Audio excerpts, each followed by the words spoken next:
Right after World War II, the brilliant physicist Richard Feynman was experiencing this profound professional and existential crisis. Yeah, he was at Cornell University, right? Exactly, yeah, Cornell. And he was feeling completely depleted, like totally burned out. And he honestly believed that his absolute best work was entirely behind him. Like he thought his career was practically over. Which is wild to think about, given, what he went on to do. I know. So one day, he's just sitting in a campus cafeteria, completely avoiding anything related to the heavy mysteries of the universe, just watching people. And he notices a student playfully toss a cafeteria plate into the air. Just goofing around. Right. But as the plate flies, Feynman notices something incredibly specific. The blue Cornell medallion printed on the plate is wobbling, and it's wobbling at a visibly different rate than the plate itself is spinning. And, most people will completely ignore a trivial detail like a wobbling dinner plate, especially if they were dealing with severe professional burnout. I mean, it seems like the definition of a distraction. Totally. But Feynman didn't ignore it.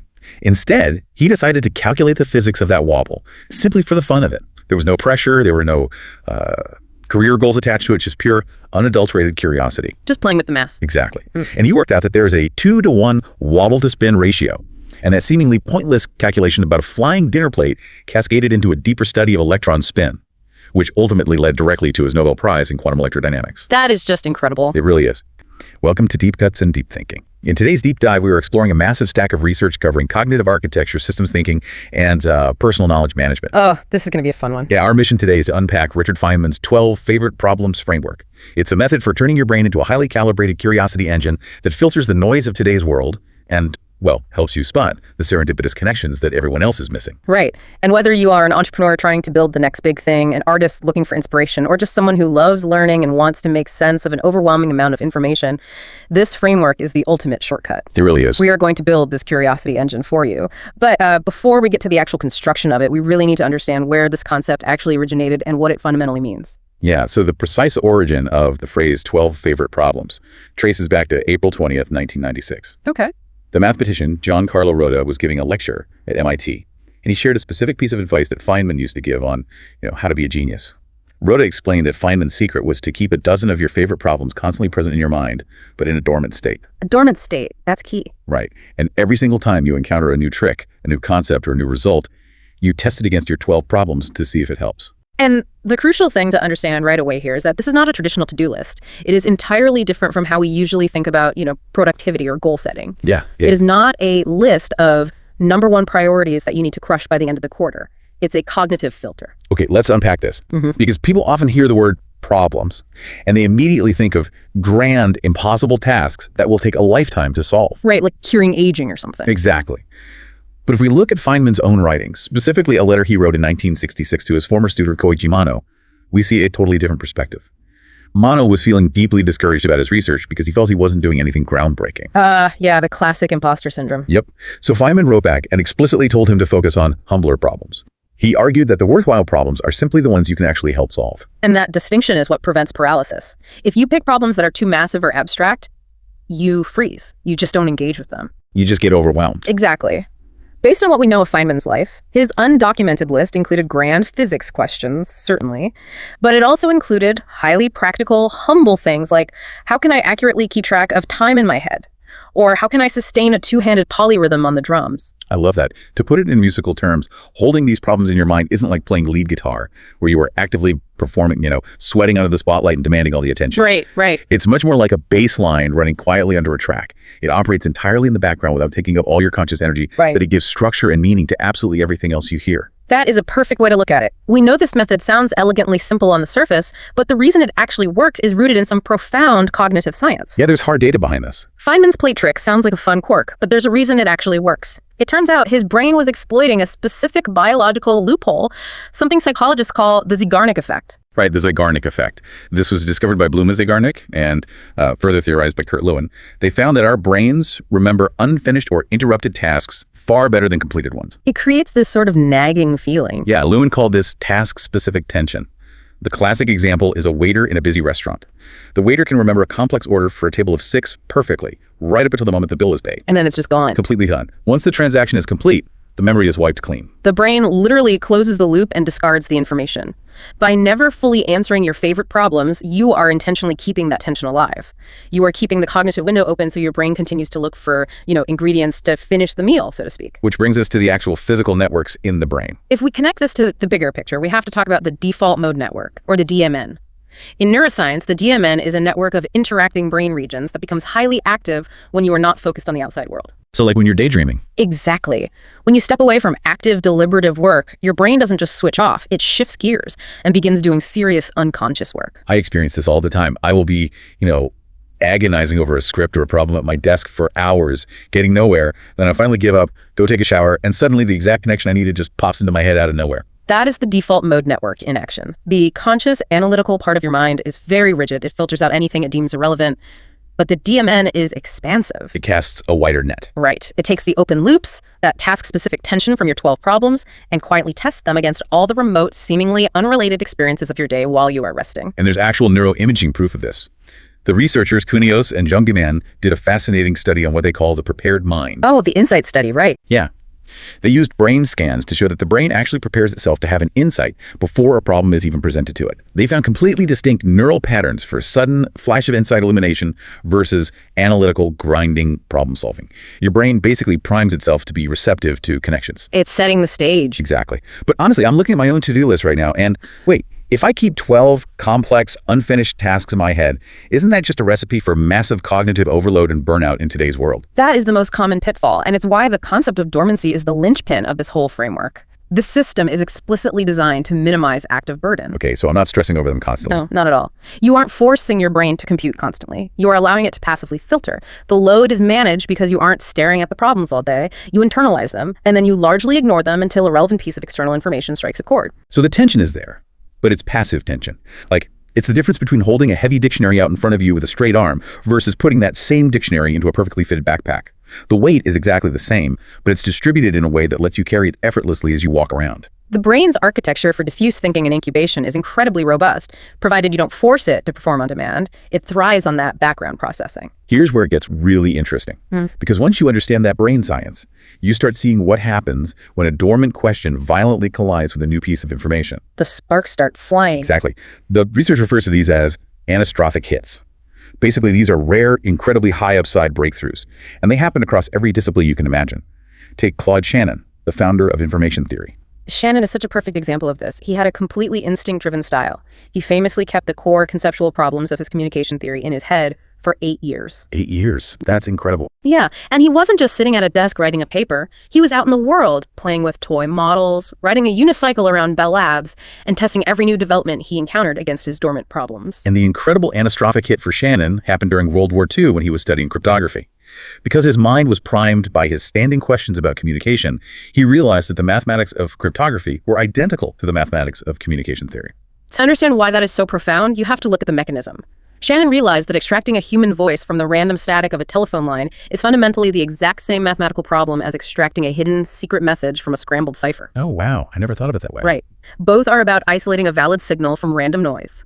He applied the concept of entropy directly to secret codes, effectively turning code breaking from an intuitive art into a hard science. He even bridged electrical engineering and genetics in his PhD dissertation, just by keeping those favorite problems spanning across different fields.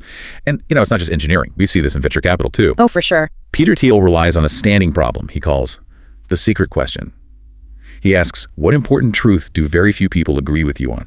He applies that favorite problem to every single startup founder he meets. He uses it as a filter because he isn't looking for incremental one-to-hand improvements. He doesn't want to invest in a slightly faster horse. Right, he wants the car. Exactly. Yeah. He is holding out for non-linear 0-to-1 opportunities. That single standing question cuts through all the noise of highly competitive markets. And we even see it in the arts. Filmmakers use these as aesthetic standing problems to keep a cohesive vision over a decades-long career. Like who? Like David Lynch. He has this standing problem of how to visualize the strange worlds of the subconscious, like what lies behind the idyllic white picket fences of America. Stanley Kubrick had a completely different standing problem. Oh, Kubrick's work is so distinct. Yeah, because Kubrick was obsessed with how to represent the terrifying unknowns of the universe without simplifying them or destroying their ambiguity. Their films look the way they do because of the specific favorite problems they carried around. When you realize how powerful these cross-disciplinary hits are, you start to realize how much human progress we lose when we don't cross-pollinate, when fields become too isolated. It is genuinely tragic when fields lack shared problems. The research looks at something called mutual citation scores between medical fields. This tracks how often researchers in one disease area cite the work of researchers in another. Let me guess, it's pretty low. It's shockingly low. Asthma and hypersensitivity, for instance, share a massive 74.71% genetic overlap. They're incredibly similar at a biological level, but their mutual citation score is a tiny 0.3929. They are barely talking to each other. That is insane. It gets worse. Look at cystic fibrosis and sarcoma. They share a 13.01% genetic overlap, but their mutual citation score is literally 0.0000. Which happens because modern academia fiercely rewards extreme specialization. Journals become incredibly siloed, developing their own dense jargons. Everyone speaks a different language. Exactly. Researchers in cystic fibrosis simply don't go to sarcoma conferences, even though the genetic code overlaps. The language barrier alone prevents the Zeigarnik effect from triggering across those disciplines. What's fascinating here is that the greatest leaps in human progress almost always come from bridging those exact gaps.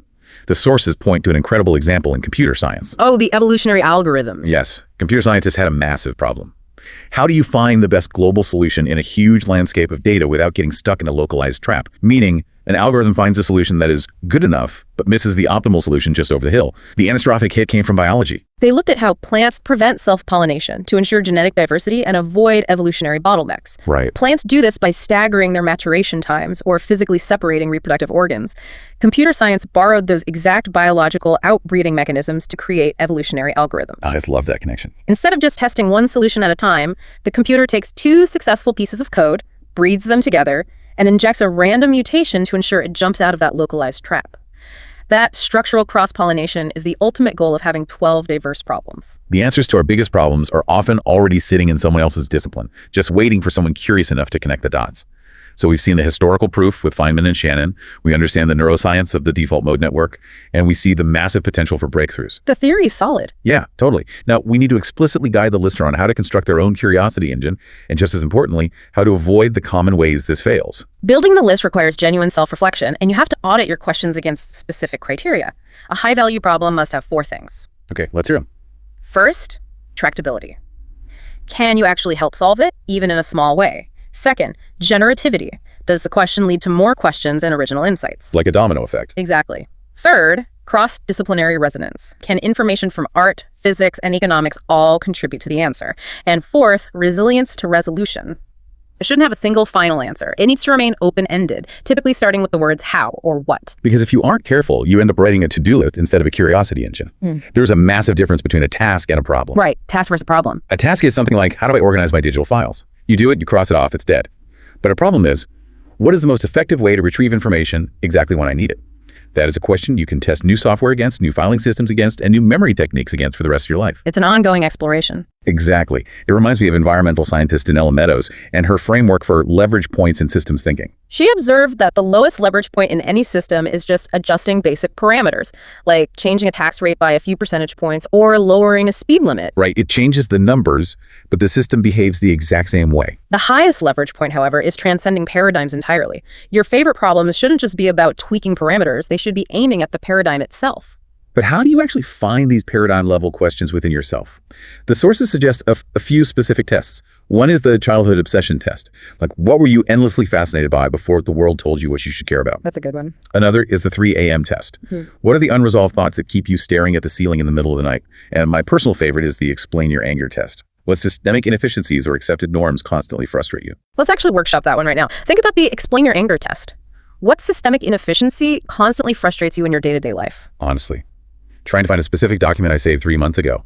I get incredibly frustrated clicking through 10 nested folders or relying on a terrible search bar that never surfaces the right file. It just drives me crazy. Okay, so the surface frustration is bad file management. But how do we elevate that to a paradigm level favorite problem?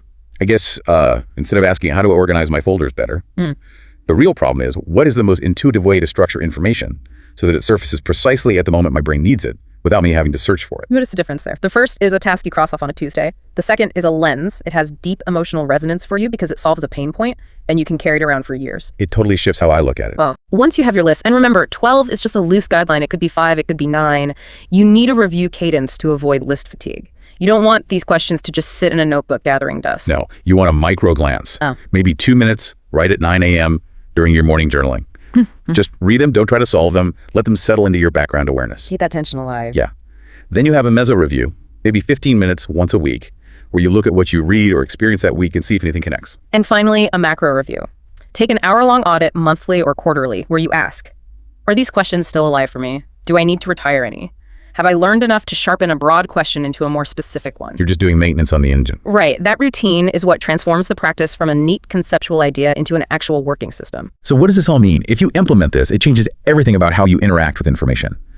Maintaining this list turns reading an article or listening to a lecture from passive consumption into active interrogation. It's an active process now. It is literally the difference between wandering around a massive beach aimlessly, just hope you happen to stumble on a shiny coin, versus walking that exact same beach with a highly calibrated metal detector.